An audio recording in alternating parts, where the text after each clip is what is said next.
Hello all, ఈ వీడియోలో the coral movie review అయితే తెలుసుకుందాం. రీసెంట్ గా నేను నెట్ఫ్లిక్స్ లోకి అయితే స్ట్రీమింగ్ వచ్చింది. తెలుగు డబ్బింగ్ అయితే లేదు, బట్ అక్కడ తెలుగు డబ్బింగ్ ఉన్నట్టుగా డిస్క్రిప్షన్ లో అయితే షో చేస్తారు. బట్ తెలుగు డబ్బింగ్ కాదు, అది తమిళ డబ్ లో ప్లే అవుతుంది.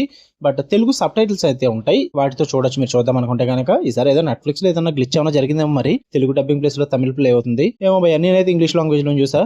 1 hour 52 minutes రన్ టైం అయితే స్ట్రీమ్ అవుతుంది మూవీ.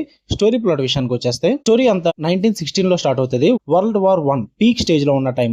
ఒక చిన్న యార్క్షైర్ టౌన్ లో సగం మంది యువకులు యుద్ధానికి వెళ్ళిపోతారు. అలాంటి టైంలో అక్కడ ఉన్న లోకల్ కోరల్ సొసైటీ, అదే మ్యూజిక్ కోయిర్ లో పాడడానికి ఎవరు ఉండరు. అప్పుడు అక్కడికి ఒక పర్సన్ అయితే వస్తారు, అదే రాల్ఫ్ ఫినెస్ గారు. ఆయన ఒక కోర్ మాస్టర్ అనమాట. ఆయన అక్కడికి తీసుకొస్తారు. దాని తర్వాత ఏం జరిగింది, అసలు ఈ కోర్ మాస్టర్ ఎవరు, అక్కడికి వచ్చాక ఆ ఊర్లో ఏం జరిగింది అన్నది మీరు ఈ మూవీలో చూస్తారు. ఇక ఓవరాల్ గా ఈ మూవీ నాకు ఎలా అనిపించింది అంటే, నాకైతే బిలో యావరేజ్ భయ్యా. మీకు కనుక డ్రామా బేస్ ఇంట్రెస్ట్ ఉన్న మూవీస్, అది కూడా వరల్డ్ వార్ 1 బ్యాక్ డ్రాప్ లో ప్లస్ మ్యూజికల్ బ్యాక్ డ్రాప్ లో, వీటి పరంగా ఏదైనా డ్రామా మూవీ చూద్దాం అనుకుంటే ట్రై చేయండి. మీకు వర్కౌట్ అయితే కంటిన్యూ చేయండి, లేదంటే లేదు. నాకైతే బిలో యావరేజ్ అనిపించింది. పాజిటివ్స్ విషయానికి వచ్చేస్తే, పర్ఫార్మెన్సెస్ అండ్ కోర్ ఎమోషన్ భయ్యా, నాకు ఇది బాగా వర్కౌట్ అయింది. మెయిన్ లీడ్ అయిన రాల్ఫ్ ఫినెస్ గారి గురించి కొత్తగా చెప్పేది ఉంది, ఈజ్ జస్ట్ బ్రిలియంట్ అని చెప్తా. ఆయన పర్ఫార్మెన్స్ చాలా బాగుంటుంది. ఒక strict and emotionally core master role లో ఆయన యాక్టింగ్ మూవీకి మెయిన్ పిల్లర్ అని చెప్పాలి. అండ్ ఇంకా మ్యూజిక్ అండ్ సినిమాటోగ్రఫీ చాలా బాగుంది బ్రో. ప్రపంచం అంతా కూడా యుద్ధంతో సంకనాగిపోతుంటే ఒక చిన్న రూమ్ లో మ్యూజిక్ ద్వారా వాళ్ళు పీస్ ని వెతుక్కునే సీన్స్ చాలా బ్యూటిఫుల్ గా షూట్ చేశారు. ఇది జస్ట్ వార్ గురించి కాదు, వార్ టైంలో ఇంటికాడ ఆగిపోయిన వాళ్ళ లైఫ్ స్ట్రగుల్ గురించి, వాళ్ళు ఫేస్ చేసే రియాలిటీ గురించి చాలా టచింగ్ గా చూపించారు అన్నమాట.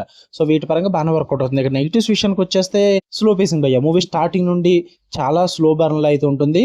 డ్రామా మూవీ అంటే స్లోగా ఉంటుంది, అది యాక్సెప్ట్ చేయాలి. బట్ వీళ్ళు ఇంకా మరీ స్లో బర్న్ లో తీసుకెళ్ళమాట. Regular commercial or fast paced movies ఇష్టపడే వాళ్ళకి ఇది చాలా లాగ్ అనిపిస్తుంది. ఎందుకంటే ఎక్కువసేపు క్యారెక్టర్స్ జస్ట్ పాడుతూనే ఉంటారు అనమాట. ఇంకా సెకండ్ డైరెక్టర్ ఒక 2 hours లో టూ మెనీ థీమ్స్ అయితే కవర్ చేయాలని ట్రై చేశారు. Like class divide, characters, sexuality and war trauma. దీని వల్ల కొన్ని క్యారెక్టర్ ఆర్క్స్ కూడా చాలా అంత స్ట్రాంగ్ గా ఎస్టాబ్లిష్ అవ్వలేదు. మెయిన్ ప్లాట్ మీద ఉండే ఫోకస్ సబ్ ప్లాట్స్ వల్ల కొంచెం డైవర్ట్ అయిందనే చెప్పాలి. చాలా మందికి ఇది వర్కౌట్ అవ్వకపోవచ్చు, నాకైతే ఎస్పెషల్లీ నాకైతే నచ్చలేదు. వీటి వల్ల మూవీ అంత ఇంపాక్ట్ అయితే క్రియేట్ చేయలేదు భయ్యా. నాకైతే బిలో యావరేజ్ వాచ్ అనిపించింది. మీరు ట్రై చేద్దాం అనుకుంటే ట్రై చేయండి. నెట్ఫ్లిక్స్ లో ఉంది, తెలుగు డబ్బింగ్ అయితే లేదు. మరి ఫ్యామిలీతో చూడొచ్చు అంటే కొన్ని స్కిప్ చేసుకునే సీన్స్ అయితే ఉన్నాయి. అవి స్కిప్ చేసుకుంటే ఓపిక ఉంది అనుకుంటే స్కిప్ చేసుకుంటూ చూసేచ్చు, లేదంటే లేదు, మీ ఇష్టం, మీ ఓపిక అది.